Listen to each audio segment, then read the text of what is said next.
crazy since Backend Child dropped the project. I was like, damn, gotta get something with Geno, man. Got to. For sure. Yeah, man. Backend Child, that was like, bro, really like, cause he didn't really did like more tapes before then, you know what I'm saying? But that Backend Child was the first tape, like, bro, really like starting to the label that he signed up to, like really that first project he really took to the next level, and like people really started hopping on the way, like, who is bro, you know what I'm saying? Like his really breakout tape, you know. So Yeah. and it's definitely like one of my favorite tapes that, you know, I still got Heartbeat on there, which I didn't produce that song, but my homeboy producer Vicasso, that's like one of my favorite songs on there. You know what I'm saying? Of course I got one that I did, but that whole tape still, you know, hold a strong place in my heart. You know what I'm saying? No, absolutely. Shout out my guy Vicasso too, man. Yeah. That's one of the first ever producers I ever worked with ever. That's my dog. Vicasso actually from Mobile. Yeah. Mobile, Alabama. Yeah, man, that's a go. I a lot of times credit him with like the new like guitar hip hop beat wave. Like, yeah, Vicasso is one of them ones, man. Yeah, he definitely is, bro. Like, bro, really, like, I ain't gonna lie. I feel like me and Vicasso really, like, when it come down to like Alabama scene, Mobile Southern scene, like like, I ain't gonna say we started the guitar wave, but I feel like we popularized that shit where we from. You know what I'm saying? Yeah. We really made the impact where folks was just really just on this one type of wave, and then like we kind of brought some new shit into the game, fucked it up, and then now everybody, oh yeah, this the new way right here. We need to get on this shit, you know what I'm saying? And this is what we got known for, you know? And that's really how I met Seph. Like, Seph was one of the first like producers. For one, he already one of the hardest guitarists that I know, you feel me? But he was the first one to really like link up and just like, he fit that sound perfectly, you know what I'm saying? Like, if you go back and listen to all Cap shit, like all Rylo shit, like that was all him. You know what I'm saying? Salute to Seph too. Yeah, man. We're already hitting it fast, but no, we appreciate you coming, man. The producer room, powered by producer culture. We got personal favorite, heavily requested. I feel like everybody wants to know the story behind Geno. We appreciate you coming, but yeah, today we got the big goat, Geno, on the track in the building, man. What's going on? Yeah, Geno, motherfucking track. What's good, man? Happy to be here, man. Hell yeah. No, I'm super excited. Yeah, we've been talking about doing it, so I'm glad we finally got to connect on it. But yeah, bro, super excited. It's awesome that even just with it starting already, saluting a lot of the other guys, is kind of like, you know, showing the type of person Geno is. So how does it kind of all start off for you? Like, you're from Mobile, Alabama. You're born and raised there and everything as well. Right. So at what point do you start getting into like music, and then at what point do you start getting into like beats and production specifically? Man, I ain't gonna lie, bro. To go way back, to start from the beginning, like way back, man, my pops, really, I got a lot of my inspiration, a lot of my creativity from my pops. Like my pops, he real hard. Like he go by Shuby.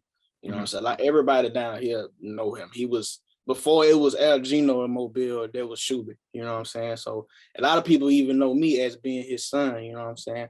So like, salute to him. Like, you know, we had our differences and everything in the back, but at the same time, we still got a good relationship. He my father at the end of the day. But, you know, ever since I was little, like seeing him do what he do, he made beats, he produce, he do the same shit I do, you know what I'm saying? So my thing with me, like being young, is like, I always want to be like my dad. Like, I just thought he was so cool. I'll be in the studio and he had all type of rappers come in, all type of artists. He had Juvenile coming in the studio. He had Lil Boosie coming in the studio back when Lil Boosie probably was 14, 15 years old coming to him. You know what I'm saying? So just a lot, like he started, he really was a birthplace. Like that was just a place. When you came down here, everybody went to him. You know what I'm saying? So like I really wanted to be him because like he was outgoing dude and everything. I loved him a lot. So, you know, growing up, like I always thought like, man, like I gotta see what I already knew what I want to do. I was like, when I grow up, I'm gonna be a producer. Like that's already down packed. Like I'm planning the shit out. When I hit this age, I'm gonna get boom, boom, boom, do what I got to do. You know what I'm saying? So I ain't gonna lie, like over the years, boom, boom, boom, I probably got like, I say maybe 10, 12 years old.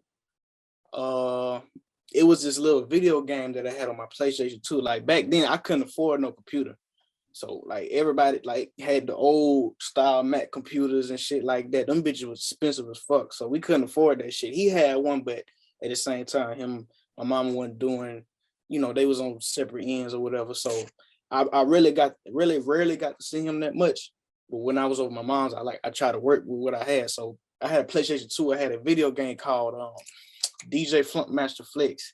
I wish I had that shit with me somewhere, but basically just the game, you can make beats on the video game. You feel me? You couldn't bounce the beats out at all, but all of it was on the game, on the memory card. So I remember I used to make so many beats on the PlayStation 2 game, on the game, to the point I ran out of space on the memory cards. I'm like, damn, I gotta get a whole nother memory cards. Next thing you know, I got 3, 4, 5 memory cards full of beats, and they just sitting on my game. And I couldn't find a way to like play them bitches for people. I couldn't put it on the CD or nothing like that.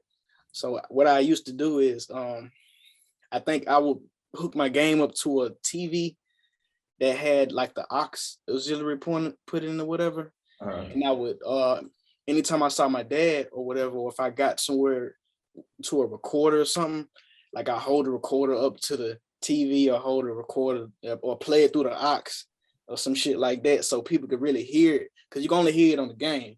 You know what I'm saying? So really that's how I started making beats, and to the point where like you could really like take it to the next level. But I never had no computer at the time. Like I said, I'm 10 years old, 9 years old, still like trying to get to that point where I can start doing this shit officially.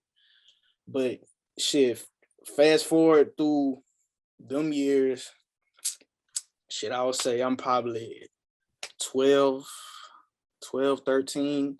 I know I was in middle school, whatever. It was one Christmas, I told my mom, like, hey man, mom, I need me a computer. Like, that's all I want. You ain't gotta give me shit else. I don't want no games. Give me a computer. First got me a computer, boom, boom, boom. I started working that shit out. Then I got to the point where like, okay, I was still making beats, but I didn't know which program to use. I think, I don't know what program everybody was using back in the day to make beats. I might have been Reason or something I was using, but it wasn't FL Studio. I didn't even know about FL Studio till Soulja Boy came out. So whatever timeline that was, when I found out Soulja Boy was making his own beats, and I was like, oh yeah, boom, that's the time. That's when I gotta, you feel me? I gotta get on that wave. That's, you feel me? That's what's going on. So shit, download the FL Studio, and then shit, the rest was history for real. Crazy. So you start making beats on the PlayStation 2 specifically, around the age of like 12, you said, right? Well, really like 10. 10. 9. The game probably came out in like 2002, 2003. So I got my first computer around like 12, 13, 14, something like that. Might have been 13, but before then, like that's all I had. You feel me? I didn't have no computer. I had me a little light up keyboard, little shit. Yeah. You know what I'm saying? That I would practice keyboard on that. You know what I'm saying? But I would try to do anything to make music. I had a drum set and all that. Yeah, definitely. So it starts there from the PlayStation, and then you get your computer around 12, 13. At that point, you start making beats on whatever the first software you were using was, which was like Reason or something else, but not FL. Yeah, it was either I had a few programs. That's before I knew about torrents and I didn't know shit. I was scared of all that shit. I was scared of fucking like touring and getting pirated shit like that. Cause my mom always told me, like, man, if you get a virus on my computer, I'm taking that motherfucker away. You ain't gonna have no fucking computer. Like, you finna have the FBI and all type of police coming to my house and no shit. So I'm like, damn, like I don't want to take the stealing route. But at the same time, I want to kind of make some money to the point where I can get FL. So, when I found out they had the FL Studio demo, that shit changed my life. I ain't gonna lie, bro. The Fruity Loops demo, like I'm making beats on that bitch constantly, every day, all day. Yeah, off the demo. How old are you at that point when you first start getting on FL, the demo or the entire thing? Well, I started off on Fruity Loops 8, FL Studio 8. I still got the CD, you know, so I believe I might have been 14, 15, something like that. You know, it was way before I was up in I probably just started high school or whatever. Because when I got in high school, that's when I started meeting kids from other schools, and I was like, these little kids would started rapping. They had brothers that was rapping. I got a homie that his brother rap. So and he was a rapper too, and he went to a different school with me, but we ended up being close friends. He my brother to this day, Diego. You know what I'm saying? Be on the lookout for him. He's still doing music. He's my close childhood partner, but he was doing music at the time. And I always wanted, like, I've never worked with no rapper. I'm just making beats and I never had nobody rap on it. You know what I'm saying? So back then, shit, I started doing rapping at one point too, you know? I mean, it's a long story with that, but I know we ain't probably got time for all that shit, but definitely just, you know, long story short, you know, shit didn't work out, you know? So we had like a little group that we had called Cloud9 Gang or whatever. And it was me, my brother, and Diego, and I was the producer in the game. So my dad had a group back in the day called Dirty Green, and I kind of idolized how he had his shit going, and I was like, man, I want to follow the same footsteps he got. So I had my own little group, you know what I'm saying? And I was just the beat maker out of the group. You know, I was doing music too, rapping at the same time, but the producing, like, and making music, just like, that was my passion, you know what I'm saying? Like, that just my calling, like I felt comfortable doing that. You know. Yeah, absolutely. No, it's crazy just how it all kind of started and got put together, and then you go or kind of like entertain or sprinkle with the idea of the actual artist route, end up becoming part of the group, end up being the producer for the group. Is that like your initial time of like actually showcasing like your beat and your production to the world, is being that producer for that group or just putting out music? Yeah, I mean, it was right around the time when I might have been a sophomore, or it was one a senior. By the time I was a senior, we probably like I would say senior year in high school. That's when people around school saw me. Like I had an iPhone, so I had an app on my iPhone where I was making beats. And then by this time I already had my computer and everything too. And I found out how to download the beats and put them on your phone and shit like that. So we would go in school and I'd be like, everybody know me. They'd be like, man, we'll be at break time or at lunchtime on the table. You know how everybody go to school, do the hell up, man. That's freestyle, man. We need a beat. Yeah. Somebody needed, who got the beat, man? Oh, yeah, my boy right there. Geno got the beat right there. I said, all right, bet. So I always had new beats every day. So when we go to do the freestyle, everybody already knew, like, I had that shit on lock. I pull out my phone and somebody had like a little speaker or whatever, and I hooked that shit up. We'll just be at the table freestyling on some shit, just fucking off, you know. But I would say that would probably be the first time like people around started knowing that I started doing music. Definitely. No, that's crazy. And we're gonna go right back to kind of like the path and rise of Geno. But that's an interesting point that you just said. So from early on, one of the first like ways your beats were like had exposure to the world was from this kind of like more funny freestyle school type moment. But I think that, and I want to know your thoughts on this, I think that could be something that actually, whether you knew it or not, ended up helping you a lot, because the people got to be able to freestyle on the beats for the beats to get placed. A lot of times people make such complicated type beats or whatever because they're trying to outdo other producers and it gets overcomplicated, but you got to be able to freestyle on the beats. Do you agree with that? You think that ended up that I definitely agree on that, because one thing about it, you can really mess up like the vibe by over complicating a beat. Like a beat is a beat for you got to understand when you, and then at the same time I was just watching something about some interview about what somebody was saying something about you know, when the ordinary consumer, ordinary fan just listen to a song, they thinking of the words, then they think of the beat. You know what I'm saying? I would say sometimes it's 50-50. For me, I'm thinking of the whole song, but most of the people are really thinking of the word. They like the song, but at the same time, when you make a beat, you want the artist is supposed to be the shining person that's to shine on it. You know what I'm saying? So you got to make room for them. If you putting so much stuff in the beat and it's too complicated, then it makes it hard for the rapper to kind of get on top of that and do they flow and kind of come on the way they want to. You know. No, that's definitely Simple is definitely better. You know, at the end of the day, you can't lose if it's simple. that. Yes, simple is the key for sure, especially if you want people to start freestyling, which kind of because you don't been in enough studio sessions. Like the beats that end up getting placed are probably the first part of the placement needs to be the beat being played and the artist just kind of like sitting there vibing, freestyling to themselves, thinking about how they would go on it, right? Cause I ain't gonna lie, bro. It's like when it comes to that, like it's times where I done spent like 2-3 hours, 4 hours on one beat, and I'm thinking like, bro, this the hardest fucking beat in the world, bro. Whoever get on this shit, I know they gonna kill this shit. Then I'll play that bitch. And then like every producer know, like when you spend so much time on the beat and then you play it for an artist and for them to tell them, I go to play another one. And you like, damn, like you don't know. I just spent 4 hours on this one beat, and for you to just tell me, all right, play the next beat.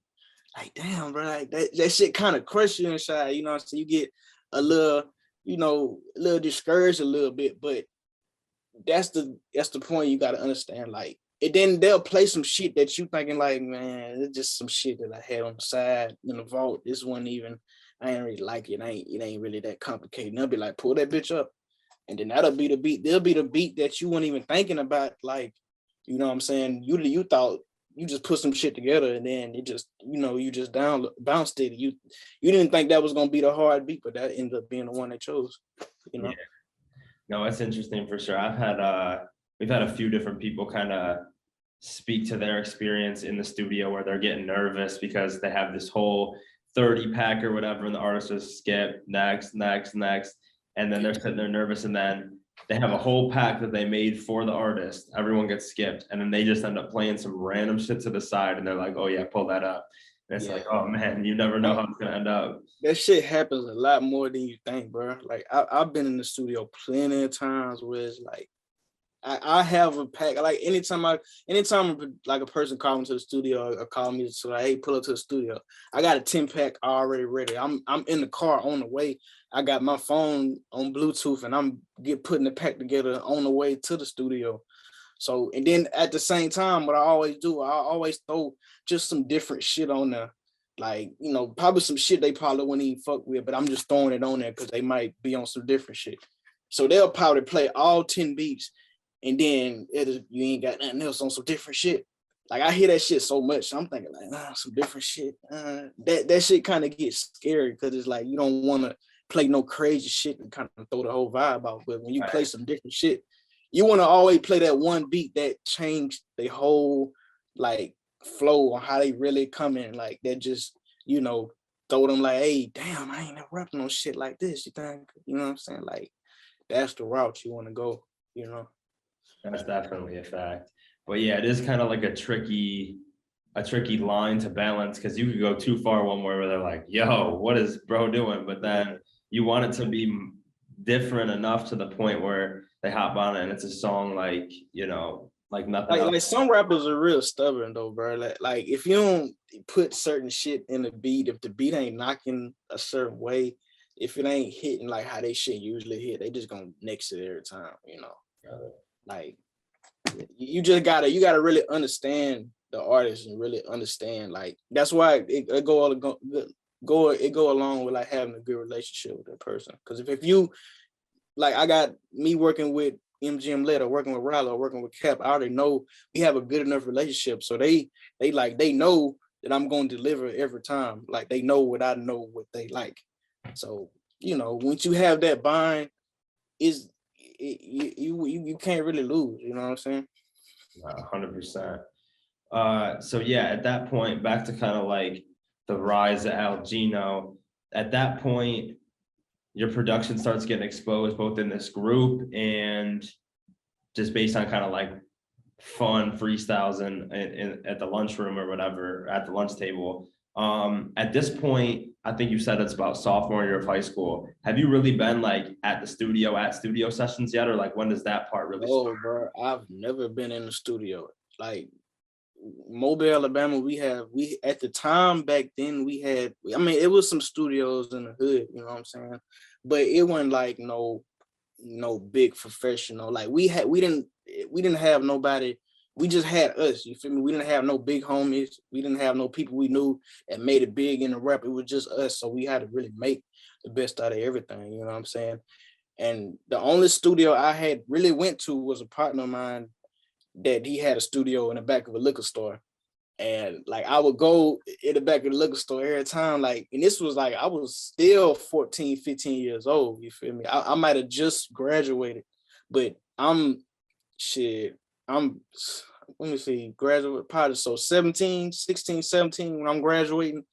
I'm over here in his studio in the back of the liquor store. I'm getting beer, getting cigarettes, getting all type of shit.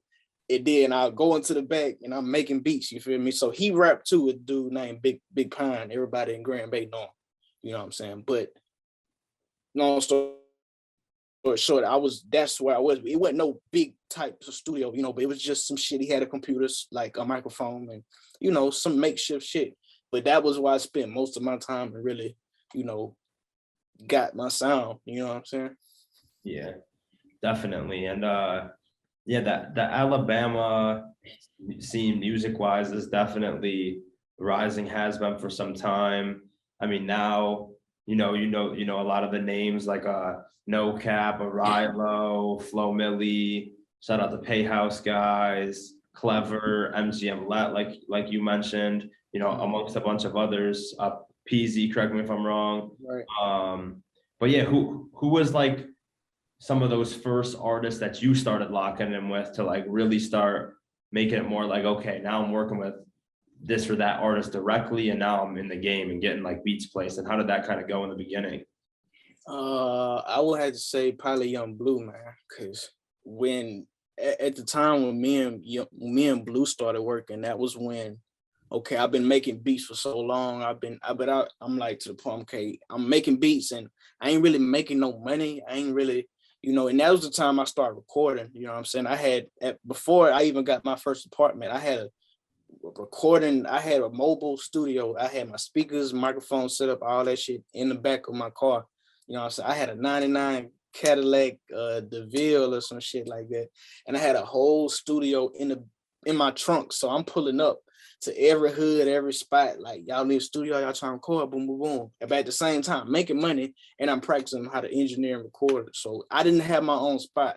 So fast forward, so I get my spot, my first apartment. One of my first artists that I linked up with was Bleu. You know what I'm saying? And at the time, he kind of had like, I would say he had when it come down to like the younger generation, my generation, he was the nigga like everybody was, fucking with, so he had a situation with DJ Drama, not DJ Drama, Drummer Boy. That's who he was with. Mm-hmm. And he already had some little movement going on, but it was, when we linked up, we just took that shit to the next level.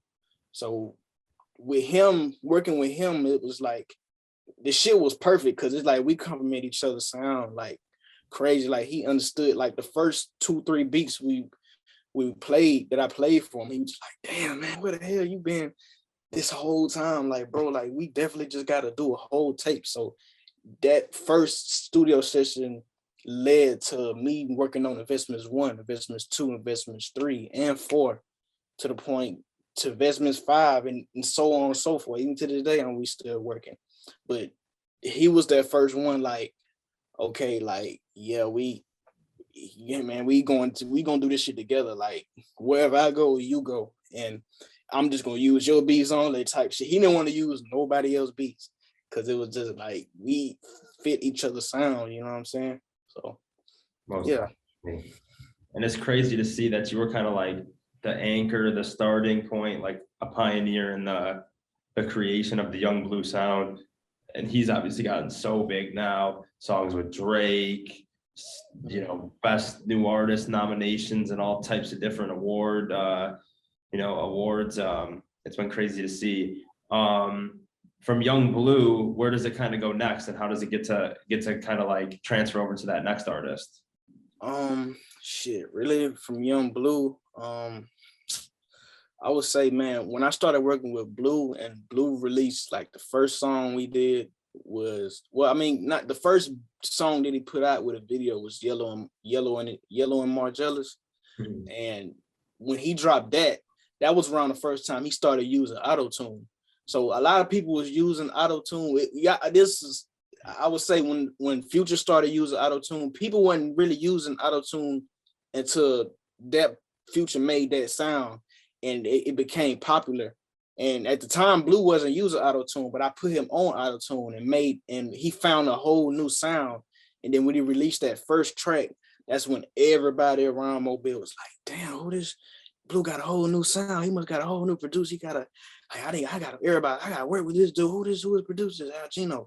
And like that brought so much attention to me to the point, like I'm working with everybody now. So I would say the first next big artist was Rylo. You know what I'm saying? I met Rylo through how did I meet Rylo, man? It was a long story, but basically everybody I met in Mobile was through mutual friends, you know. So when I would have one person come, like my boy Shy Levi, he's also an artist. You know what I'm saying? Shout out to him.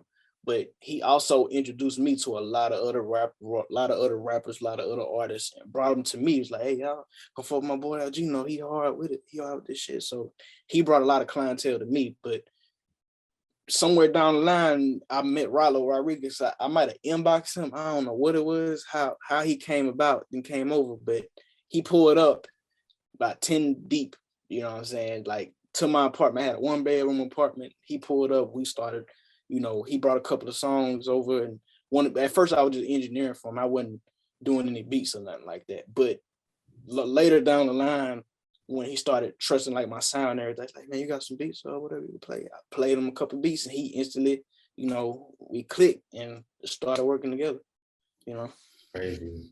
Yeah, and watching Rylo's rise has been insane. Like you guys had so many, I don't know what year you're kind of like speaking to at this point, but like 2018, 2019, like you guys had some crazy songs come out, like, and it just kept like Steve McNair, like it was so many that just kept going and going and going. And it was like, damn, these two are really like a force together. Like, do you feel that it's like, especially with artists like that who you're from the same hometown with, like the chemistry together from that is just kind of like unmatched?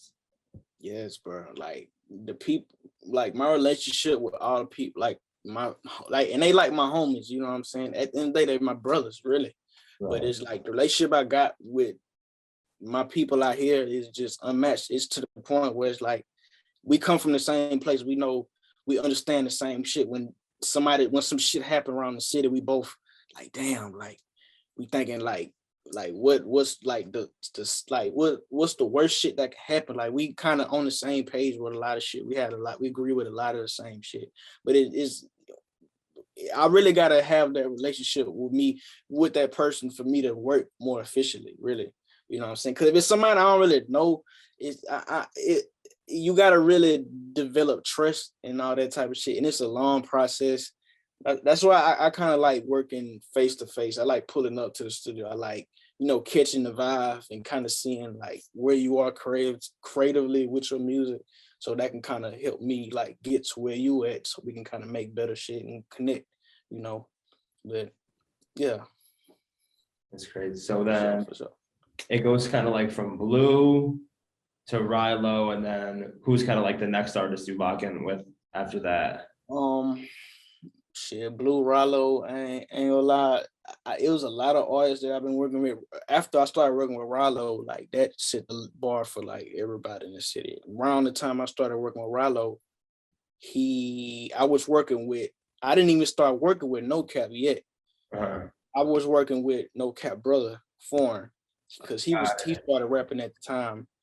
But it was at a point where I was working with Foreign to the point I was like, hey man, you need to work, you need to record my little brother. Like he's still young, but he hard with this shit. And at the time, NoCap was still in school.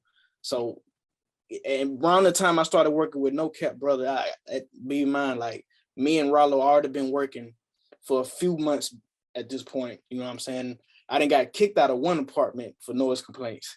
So I done moved to a whole nother apartment where I'm like, okay, I'm trying not to get kicked out of this bitch. Cause if I get kicked out of this motherfucker, I ain't gonna have nowhere to record and I'm gonna be homeless, all type of shit. So I'm thinking like, okay, somebody in this bitch gotta fucking blow up so I can go ahead and get me a crib and get up out the fuck out of here. So long story short, I started working with Foreign, and then Foreign brought over his brother NoCap. And Cap came to my crib, to my house with school clothes on and everything, skipping to school, all that type of shit. You know what I'm saying? But man, his talent was just out of this world, bro. Really like changed the game. And he started coming around Rylo. So it made perfect sense because it's like shit, when Rylo come to the studio and if he bring NoCap, that's like a win-win. I'm like, both of them in the same area together, I can get beats with both of them, you know what I'm saying? So, and that's just a win-win, you know? Yeah, most definitely. And then you definitely end up having a lot of a ton of stuff with both of them as well. You know, Rogerville's a crazy project. Yeah. I was so happy it wasn't too long ago when it finally got re-released on all DSPs, so I could stop finding random YouTube links and shit to listen to it too. Anybody who's familiar with that project knows the two goats on the cover. It's amazing. But so yeah, you end up locking them with Cap. That was so early on. I think a lot of people now want one with Cap so bad. See you and him dropping so many songs together, millions of views first day, 20 million views in a year, whatever. It always hits top 10 trending. It really always hits top like 5, top 3 trending these days. But just speak to some of those early days, you and Cap just really building it out. Man, me and Cap, bro, like the relationship I got with Cap, like bro, like my real brother, man. Like he is, when you get to that point where it's like an artist or anybody can really listen to you and they understand your feedback. They ask you an honest question and then you give them an answer. Then they really respect your answer and they sit there and listen to you. Like that shit goes a long way. So it is points where like Kappa asked me like, man, Geno, how you think I need to come? I need to keep this flow. Or you think I need to? And I'll give my honest opinion. I'll be like, I think you need to probably go back to this flow. I think you might need to do this, boom, boom, do this, do that. You know what I'm saying? He listened to me, you know what I'm saying? And any advice he give me, I'm the same way. I'm like, I'm taking that to the heart. Like I want him to give me all the advice that he can give me so I can make shit even better than what it is. You know what I'm saying? So, but yeah, that relationship, man, we got that shit. Man, that's the type of shit you can't really pay for, bro. For real. Crazy. Yeah. Priceless. It's been insane just to watch the rise of them and seeing them to this point. But you even got to really be a part of a lot of crazy stops along the way, just with working and being on the production end of some songs with them. You know, you actually end up on the Street Gossip album as well. How did kind of like that come together? What was that process like? Because that had to be, at the time, you've worked with a ton of major label artists now, but at the time that had to be the biggest one because a lot of these artists were still rising where maybe at that time was that guy already, you know what I mean? Yeah. Man, working with Baby, like that shit, like it really changed everything, bro. Like, I ain't gonna lie, like this is around the time where, like, okay, Baby and Rylo had already linked up and they was getting to the point of building their relationship. And it was just like, it all felt right. You know what I'm saying? It's like, okay, Baby was trying to put Rylo on to what he got going on. And Rylo was, you know, trying to do the same. So when every time Rylo would come down to Atlanta or come to QC, like it was times where I would come out there too. And at the same time, my homeboy Matt Tastic, yeah, that's where he come in. Like he from Mobile, he's been my dog even before since all that, you know what I'm saying? So me coming to Atlanta and linking up with Matt, like him having the opportunity to engineer Lil Baby and be his, be affiliated with him, just like that shit was great for him, you know what I'm saying? But me like already being locked in with Rylo and then locked in with Matt, like we they really, both of them, like I owe them a lot. I would say they both really helped me put me on to that point where I'm like, I'm stepping in the door with these people too, you know what I'm saying? So it's many times where I done came up there and they're like, man, Geno, come pull up to the studio, you know what I'm saying? So I pull up, Lil Baby there, you know what I'm saying? Everybody from QC over there, you know what I'm saying? That was one of the first times I actually got into a real big, like industry style studio. Like being mine, even before then, like I haven't been to no studio. I don't even know what it feel like to be in a studio. So to be in one and then be in one studio with a major artist, like that shit is a blessing. You know what I'm saying? Hell yeah, bro. But like going to what you were saying about working with him, like, man, like me working with Lil Baby, like, I ain't gonna lie, it was at one point when I first started playing a couple of beats, cause I had to kind of feel out like his vibe or whatever. But when he started hearing the shit I was doing for Rylo, he instantly was like, okay, yeah, bro, the one right here, bro, really like doing some hard shit because I'm fucking with everything he doing. So we got a few records in, they never really came out, but at the same time, me and Matt still been clicked up and everything. So I was always around when he was around, you know what I'm saying? So I'm always trying to, anytime Matt go to the studio record, I'm with him, you know what I'm saying? I'm like, bro, hey, you mind if I come through, like, play some shit for Baby or whatever? So he's like, yeah, man, come on. So I pull up to the studio with him, we ride together, and you never know, like, all type of people pulling up to the studio. 42 Doug, Brink Roll, Freddie, Gucci Man, fucking Marlo was there, RP Marlo. Like, man, like, bro, like it was around that time, like I would just introduce to so much shit and just really started working with so many people. But I ain't gonna lie, if it wasn't for like Matt and Rylo, like them two people really like put me on to a whole lot of shit, for real. Hell yeah. Yeah, I mean, Rylo just been one of my favorite artists since forever. Like anybody who knows me gets annoyed because I always say he's the best rapper of all time, and everyone's like, that man really the GOAT, though. I mean, a lot of people, bro, really got a crazy like wordplay. Like, you gotta really listen to what him. I always say Cap is too. What they're saying, like you really gotta listen. Everyone's like, bro, CLB just came out. Why? I'm like, nah, you gotta listen to this real quick. But you gotta listen. Like them niggas is different, bro. Like yeah. It's not, when they started doing that back to back, just straight punchline flow. Like nobody was really doing that shit, bro. And it didn't make sense to some people because some people wouldn't understand it, like, cause they never was introduced to that style of rap. But when bro really started popping and people started fucking with him, like, oh yeah, he definitely goes status. Rylo and Cap, them two. So that the shit was just, like, I was like, wow, like, bro, really? Them niggas really like making movement. People really like giving us the respect that we never really got, Yeah, most definitely. So pandemic times, 2020, you actually end up, you and Tego, salute to my guy Tego, you end up with a crazy Cap single that's got Uzi on it. How did that kind of come together? And what was it like getting one with Uzi? Man, bro, like I never really expected to have that record. Like I didn't think or for one, me and Tego being like, and this is around the time when Rylo was starting to pop off. Like he already been working with Tego. Like I still been working with Rylo, but when Rylo would have, it was times where we'd run out of fucking beats and like he would have other producers. Everybody ain't just got one producer, but he really liked the Tego. So it was to the point where I was like, man, let me hit Tego up. He hard. I thought it was hard too. So I'm like, man, let me hit bro up and try to link up with him, and we ended up started talking through Instagram or whatever. And he was one of the first people I actually collab with, you know what I'm saying, alongside Matt and a few other people. Cause by that time, I never really collabed with a lot of people because for one, it wasn't a lot of producers in my city. it wasn't like I wasn't exposed to like I never really knew what collabing was, you know what I'm saying? Because like I said, Mobile, Alabama, we ain't really got too much going on out here. But definitely collabing with Tego, like we kind of fit the same sound, have the same like cadences, like we compliment each other a lot.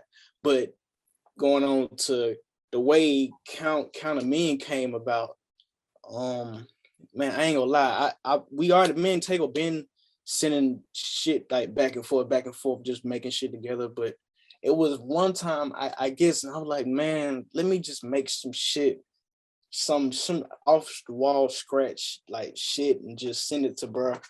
And I know he gonna kill the drums. I know he gonna like do what he do on that shit. Cause I ain't gonna lie, I love bro drums. Like he got a drum percussion pattern out of this world. So I kind of just played some keys, boom, boom, boom, sent it to him. And then he sent that shit right back like 2-3 days later.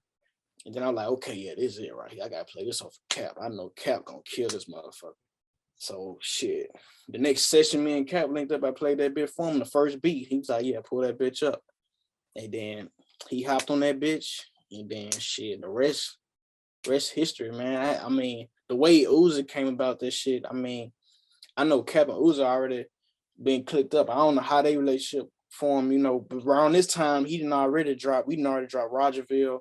Like he Cap has already been kind of buzzing and everything like that. So for Uzi to hop on that shit, like that shit was crazy, bro. I never thought like man, I got a record with Uzi and Cap. Like that shit hard, you know.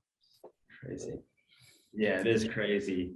One of my favorite songs too, for sure. I remember playing it nonstop, driving like 40 minutes to the Create office in LA, just listening to that song the whole time. Crazy, you guys killed that. Talk about a little bit, kind of fast forwarding to around the present time. Obviously not too long ago, Cap comes home, and since he's been home, it's just been like a fucking tear, like no tomorrow. He's dropping, everything's going crazy.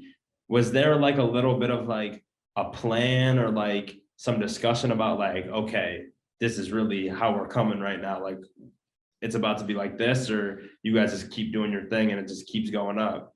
Man, I ain't gonna lie. Even before like the little situation that had going on, me and Cap was like the first situation he had when he had to sit down and he got out, he was like, okay, he done missed out on so much. It's like every time bro drop a tape, he always getting locked up. And it's like, damn, we can't even really celebrate like every time you drop. So like that shit was fucked up. But it was like, he always been a hard worker, you know what I'm saying? So, and I'm the same way too. We'll be up damn near 8, 9, 10 hours, 10 o'clock in the morning, 12 o'clock the next day working. So when he get out, it's like, as soon as he get out, he called me, like, even before he was still out there, he called me. Then he tell me, like, man, you know, as soon as I get out, man, we gotta be on go mode. Like, get on these niggas' necks, no letting up. Like, we gotta get in this bitch every day, dropping shit, like, fuck it. So I'm like, man, hey, yeah, let's do it. So shit, when bro got out, we went crazy. I swear the first 3 days, we did maybe like 10, 15 songs, you know. That was just, you know, we knocking out 2-3 songs a day, 2, 3, 4, 5. And we was doing that like every day. So I ain't gonna lie, I don't know how many songs we into now, but it since it been out, but it's just bro just been applying all type of pressure. You know what I'm saying? That's most definite. Well, you guys have absolutely made your stamp in the game, stamp this moment, put your spot on the map too. So it's been crazy and really, really fun to watch. We definitely appreciate you taking the time. I know you're super busy, got a lot going on. If there's one kind of like spot to end on, what's your advice to kind of like the up and coming producer world and how, you know, you think people should be maneuvering who really want to get started and start having some motion? Man, I would say like the best advice I say, man, just by you being homage with this person, you got to think, man, it's a million other people that would love to work with this artist, but it's like if y'all got that bond, y'all understand and respect each other, bro. Like that shit goes a long way. You know what I'm saying? A person can just send out beats all day to this artist, to this artist, to this artist. But when you got somebody that y'all generally fuck with each other and the bond is there, bro, like you go by a lot farther, a lot faster, you know, in a better way. You know what I'm saying? And you're not getting fucked over because that's, you know, just definitely keep the relationships, like keep that shit on lock. You know, that shit real important. Definitely. Yeah, I couldn't agree more. Building kind of like with what's around you as opposed to just the internet jumping from this to that. You know, both ways can work, but I think like you said, you could really find more stability and growth, kind of real deal relationships, whether that's people that are from your same area or even over the internet, but just real deal relationships and just building. Yeah, that shit important, bro. Cause you would just never know. Like, bro, when I met Tego, bro was in Africa. You know what I'm saying? Like, you just never know. And Seph, I don't think Seph was in the state either. You know No, still not New Zealand. Yeah, like, and I didn't know that shit until later on. Like, we already been working for so long. You know what I'm saying? You never know who you could meet, but definitely like when you meet somebody that y'all work good together, bro, stay locked in with that person. Don't just switch here for switch here. I mean, definitely network and make relationships boom that, but still the relationships you make sure them bitches are strong, keep them bitches thriving, keep that shit fresh, and you know, keep that shit alive and healthy. You know what I'm saying? Because that shit'll take you so far. Like, seriously, bro. Yeah, that shit'll be crazy. But again, can't thank you enough for stopping by the producer room, powered by producer culture. Man, I can't wait to do the part 2. This one that definitely needs a part 2 in some months. Oh yeah, bro. Part 2. I'm definitely with it, bro. Definitely. Yeah, we got to do it. But I appreciate you too much, bro. Yeah, thank you for having me, man. Definitely. Like I said, the producer room, powered by producer culture. Everyone make sure they like, comment, subscribe, comment who you want to see next. Say Geno, who you think we need to get next to be the next interview? Man, I ain't gonna lie, bro. It's so many people I'm fucking with right now, bro. I don't want to single nobody out, bro. But I ain't gonna lie, man. Shout out to my boys, man. Shout out to my boys, Block from over Alabama. Shout out to my boy CeeLo. Shout out to my boy Vicasso, of course. Man, it's so many. I don't want to miss nobody, bro. Like if I miss somebody, I'm sorry, but it's so many producers out my city grinding, doing their own thing. Shout out to my boys in Atlanta, Georgia, Twisted Genius. Goddamn, it's so many cheat sheets, Section 8, all them, bro. Like I know I'm missing a ton of them, but hey, definitely, man, you gotta fuck with them boys. Oh yeah. Well, we appreciate it again. Salute to all the guys. Comment who you want to see next. You just might see it. Geno the GOAT. We appreciate it big time. So.